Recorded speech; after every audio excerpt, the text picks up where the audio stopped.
What's going on, everybody?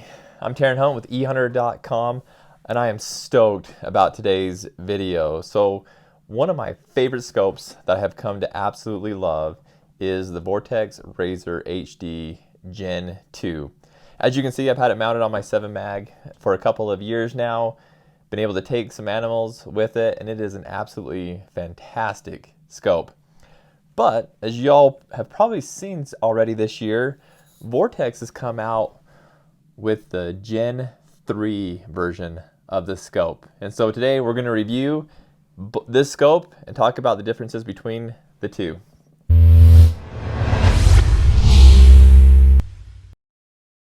Alright guys, welcome back to the channel. If you haven't subscribed to the channel, make sure that you go down below, hit that subscribe button, hit that bell icon, make sure that you get notified of any new videos that we upload. We have a lot of really cool videos that have already come out this year and a lot more planned. And so make sure that you hit that bell icon and get notified of any new videos that we upload. If you haven't had a chance to watch our Monday morning quick tip videos, go ahead and click the link and check those out. They are short videos that'll help you either be more successful in your hunting experience or just make the experience a little bit more enjoyable. So check those out. Let us know what you think about those. In today's video, I'm going to be reviewing the Razor HD Gen 3 from Vortex Optics. As I mentioned in the intro, I love my Gen 2. It's been an awesome scope. It's done fantastic for me and has worked absolutely fantastically for me. The Gen 2 has actually been out for quite some time, and it's been tried and true and has done a very good job. But new for 2022 is the Razor HD Gen 3. And so today we're going to talk a little bit about the things that make this scope different from the Gen 2 and some of the similarities. So let's jump into that real quick. So let's start off with the similarities between the two scopes. Looking at them, there isn't a lot of difference between the two scopes. You'll notice a little bit of difference in the turret. We'll talk about that in just a minute. But there's a lot of similarities between these two scopes. So let's start off with it. First and foremost, they both have a 34mm tube, which is fantastic. That allows a lot of light to come through the objective so that you can see in low light conditions. I used this on my Colorado hunt this year.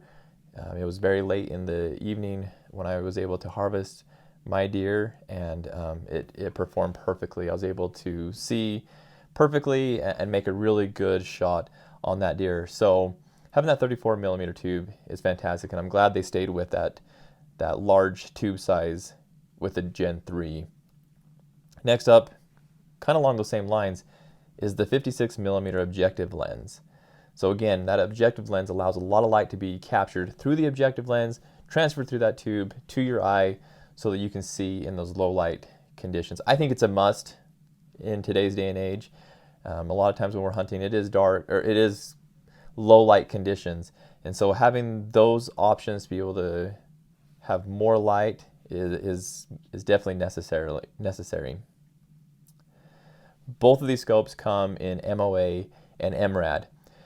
One of the differences, though, that I'll talk about right now is that the Gen 2 does offer more reticle options than the Gen 3. We'll see if the Gen 3 starts coming out with more objective or more reticles, but that is yet to be seen. So as of right now, the Gen 2 does have more reticle options than the Gen 3 has. They both have illuminated reticles as well. And so on the side of the scope, on looking through the objective, on the left side of the scope is the dial to turn on the illuminated reticle.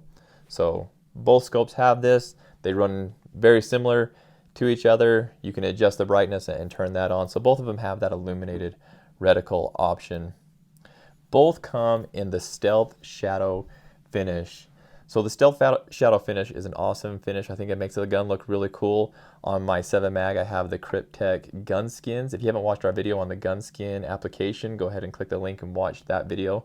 That is a really cool video, and these gun skins are awesome. But I love the Cryptek version, and it really matches the Stealth Shadow of the Gen 2 and the Gen 3. So the Gen 2 or Gen 3 does look a little bit darker. I don't know if you can tell that in the video there, but it is slightly darker than the Gen 2, but both are considered the Stealth Shadow finish. It's a very strong, durable finish. It doesn't leave a lot of scratches. If you do get scratches, for the most part, you can just wipe it and those scratches will disappear. So really cool finish on those scopes. Lastly, the VIP warranty, and this is across all Vortex Optics products. The VIP warranty is an absolute fantastic option when you're dealing with optics. We put our optics through the tests, whether it be binoculars, scopes, rangefinders, whatever. Things happen in the backcountry and these things get damaged, and so having that VIP warranty is huge. So those are some of the similarities between the two scopes, and really that's where it ends. There's really not much more that makes these similar. Although they look very similar, there's a lot of things that make these things different. So let's talk about those things that make this scope a little bit different. So since the Gen 2 has been out for quite a while, most people know the details with the Gen 2. And so we're going to pull those up right here. It's 4.5 to 27x magnification, which is great. You know, that you can get a long ways out there with that 27x magnification. MSRP, these scopes are not cheap. $3,599 MSRP for the Gen 2 scope. It's a lot of money to be putting on the top of your rifle, but in today's day and age, you get what you pay for when it comes to optics. Weight, it's 48.5 ounces. Length is 14.4 inches long. And then the turret on the Gen 2 is the L-Tech turret. So it is an enclosed turret. You have to take this cap off to be able to make any kind of adjustments to the turret itself as far as fixed adjustments. So if you're dialing it in and sighting the gun in, you have to take this cap off, and then you use this little tool. You can use this tool to take the cap off. Then you have to loosen 3 different set screws around the turret, make your adjustments internally. Once the gun is sighted in, you go back to those set screws, lock them in place, and then put your cap back on. Then you can make your adjustments when you're in the field. If the deer or animal, whatever, is out there 700 yards, you look at your chart, you lift the turret up, and then you can make your adjustments to get out to your 700-yard mark. So that's the L-Tech turret. Again, fantastic turret. I love that it's locking so that you don't get it doesn't spin accidentally. It's very easy to use. It can be a little bit intimidating at first, trying to get it sighted in and making sure that you have all of the set screws loosened till sighted in, then also tighten them up once it's sighted in so that it doesn't adjust internally. So I think it's fantastic. It has worked well for me. I haven't had any issues with it. So again, that's the L-Tech turret. We'll talk a little bit about the Gen 3 and what its turret looks like. So let's jump into the Gen 3 and the things that make this different from the Gen 2. First and foremost, this is a 6 to 36x magnification. So this thing will get out there and touch those animals. It goes a long ways. 36x. I had a chance to shoot this just at the shooting range just to see the differences between it. You'll see some of the B-roll video put in here, but this scope, you can see a very long ways with the 56mm objective, the 34mm tube, and then just the quality of the Razor HD glass. At 36x, you can see a long ways and you can see very, very clearly. It was very noticeable to me going from the 27 of the Gen 2 to the 36 of the Gen 3. I love it. I love that it goes that far and still be able to see very clearly. So one of the biggest differences between the two scopes is the max magnification of the two scopes, as well as the minimum magnification, 4.5 to 6. Not a huge difference. 6 is usually the minimum I go to anyways. Even on this scope, it's usually set at 10 minimum or 8 minimum. So 6 is about probably the lowest that I would ever go. I don't ever really go down to 4.5 magnification. These scopes are long range scopes, and so they're utilized for that. So big difference, 27 to 36 magnification. Another slight difference, it does go up in price. This is the new shiny toy from Vortex. So from $35.99 MSRP for the Gen 2, $39.99 MSRP for the Gen 3. So if you don't have a Gen 2 and you're looking at buying a new scope, but the differences that I've already talked about, as well as the ones I'm going to talk about, it may be worth the extra $400 to get the Gen 3. So that is the price difference, just so that you're aware. Weight, surprisingly enough, it is a little bit lighter. I'm going to actually click quickly over to the length. It is a little bit longer. So comparing it to the Gen 2, it is a little bit of a longer scope, but they were able to save some weight throughout the construction of this scope. So going from 48.5 ounces in the Gen 2 to 45.1 ounces in the Gen 3. So a little over 3 ounces. Every ounce counts in the backcountry, so I'm glad that they were able to make this scope a little bit lighter, even though it is a little bit longer. So, and it's not too long, by the way. You know, a lot of people worry about a long scope on their gun. Being that it's about an inch longer, it doesn't really make that big of a difference sitting on the gun, and you'll see it from the videos as well. The last big difference between the two scopes is the turret. The biggest difference between the two scopes, honestly. Well, maybe the magnification is the biggest, but this new turret is pretty sweet. So I explained the LTAC and how it worked. With the new exposed locking turret on the Gen 3, it's a lot easier to sight in and use. So similar to the Gen 2, you have to lift it up to make the adjustments and then push it down to lock it.